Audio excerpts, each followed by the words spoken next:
अस्सलाम वालेकुम स्टूडेंट्स।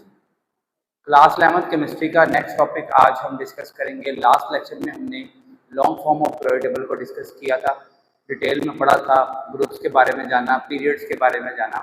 तो आज हम long form of period table को मज़ीद एक्सप्लोर करेंगे और आज हम एलिमेंट्स देखेंगे कि कौन कौन से एलिमेंट्स, कितनी टाइप्स के एलिमेंट्स पीरियड टेबल के अंदर पाए जाते हैं और पीरियड टेबल के ब्लॉक्स को थोड़ा सा एक्सप्लोर करेंगे हम।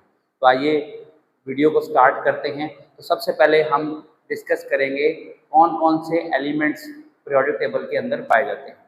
तो यहाँ पर हम लिखेंगे द टाइप्स ऑफ एलिमेंट्स।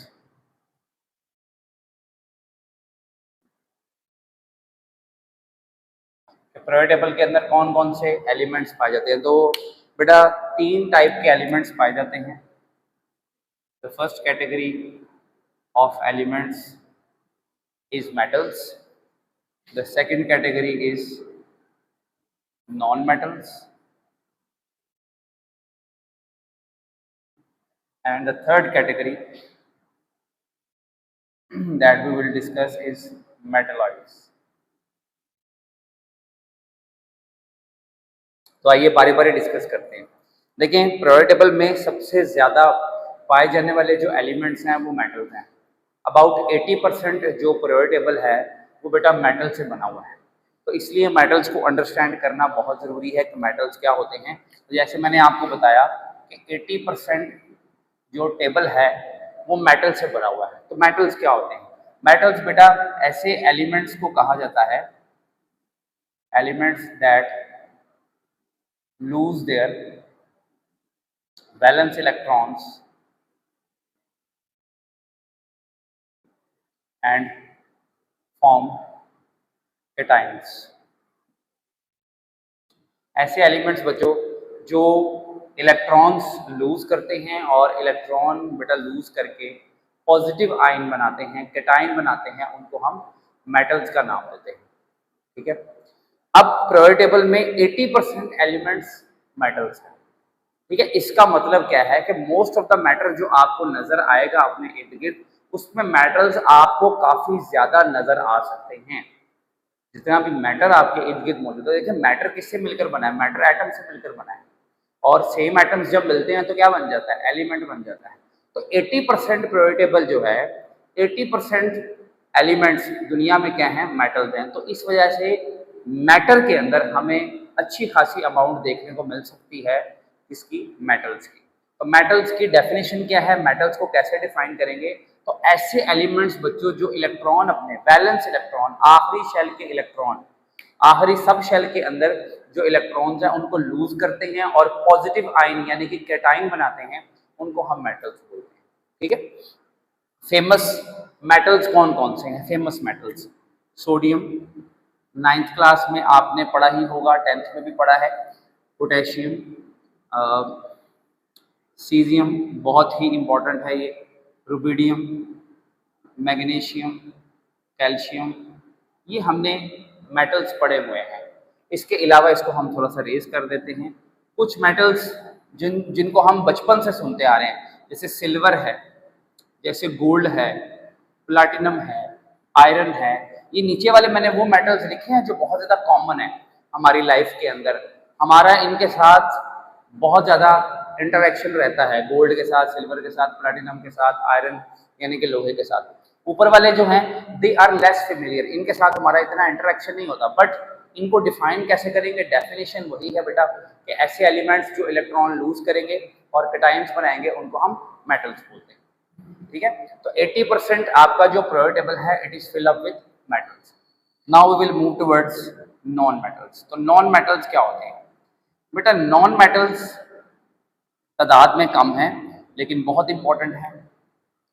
हमारी बॉडी के अंदर बहुत सारे नॉन मेटल्स पाए जाते हैं। ठीक है। अभी मैं उनका जिक्र भी आपके सामने करूंगा। तो नॉन मेटल्स तादाद में तो कम है लेकिन ये बहुत इंपॉर्टेंट है। नॉन मेटल्स क्या होते हैं बेटा? ये ऐसे एलिमेंट्स होते हैं, ये ऑपोजिट है मेटल के, elements that gain electrons to form negative ion. और नेगेटिव आयन को बच्चों क्या बोलते हैं, पता ही होगा आपको। नेगेटिव आयन को बोलते हैं एनायन। ठीक है, तो ऐसे एलिमेंट्स जो इलेक्ट्रॉन गेन करेंगे ड्यूरिंग केमिकल रिएक्शन और नेगेटिव आयन बनाएंगे यानी कि एनायन बनाएंगे, उनको बच्चों नॉन मेटल्स बोला जाता है।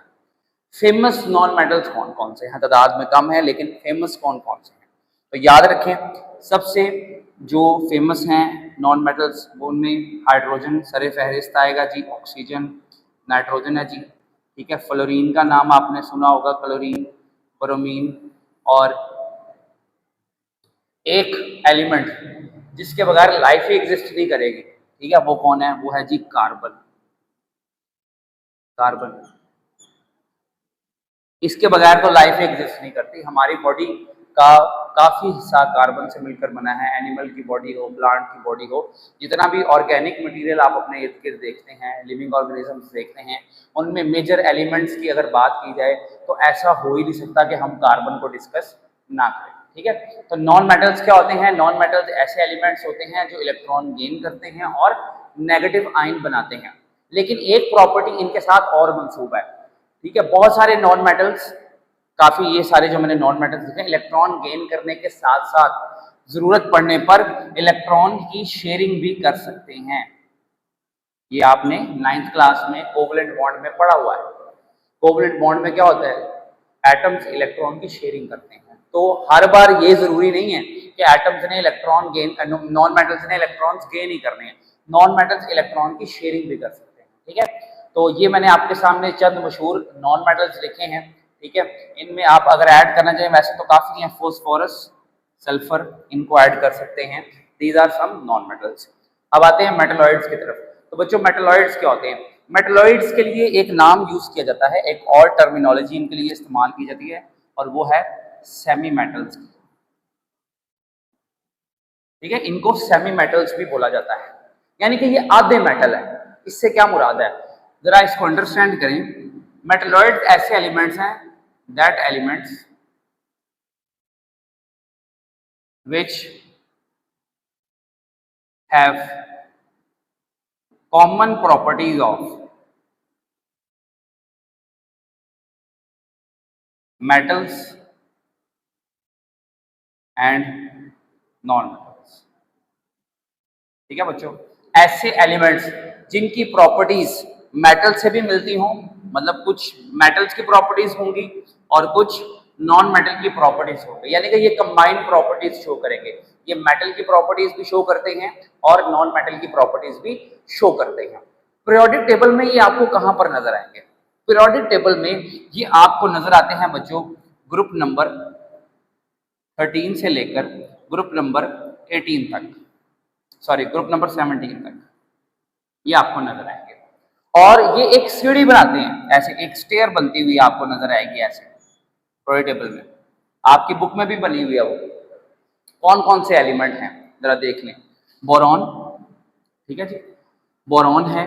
बोरॉन के अलावा इसमें ये बोरॉन 13th ग्रुप में है। ठीक है, और 14th ग्रुप में दो एलिमेंट्स हैं, एक है सिलिकॉन, ठीक है बच्चों, और एक है आई थिंक सो जर्मेनियम, ये दो। ठीक है, बोरॉन 13 ग्रुप पे है, सिलिकॉन और जर्मेनियम 14th ग्रुप में है। ठीक है, उसके बाद एंटीमनी, आर्सेनिक और एंटीमनी, ये दोनों बच्चों आपके 14-15 ग्रुप में आएंगे। ठीक है, और फिर आपके पास टेलुरियम और पोलोनियम, ये बच्चों आते हैं 16 ग्रुप में, 17 तक नहीं है, सॉरी 16 तक।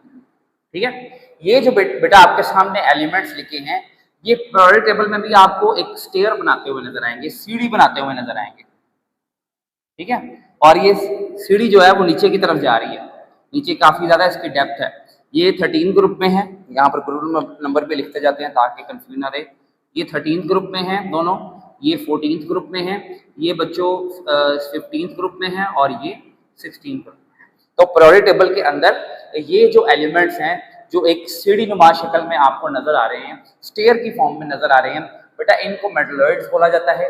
इनको सेमी मेटल्स भी बोला जाता है, क्योंकि ये आधी प्रॉपर्टीज मेटल की शो करेंगे और आधी प्रॉपर्टीज नॉन मेटल्स की शो करेंगे। ठीक है, तो this was all about the types of elements in the modern period table के मॉडर्न पीरियड टेबल के अंदर कौन कौन से एलिमेंट्स पाए जाते हैं। अब इसी वीडियो के नेक्स्ट पार्ट में हम डिस्कस करेंगे कि कौन कौन से ब्लॉक्स पाए जाते हैं पीरियड टेबल में और उनकी स्पेशलिटी क्या है। आप इसको नोट कर लें, फिर हम नेक्स्ट पार्ट की तरफ मूव करते हैं।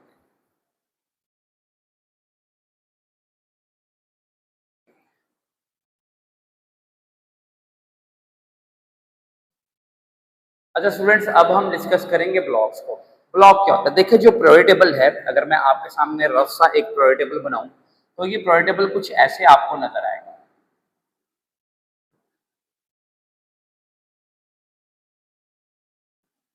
ऐसे,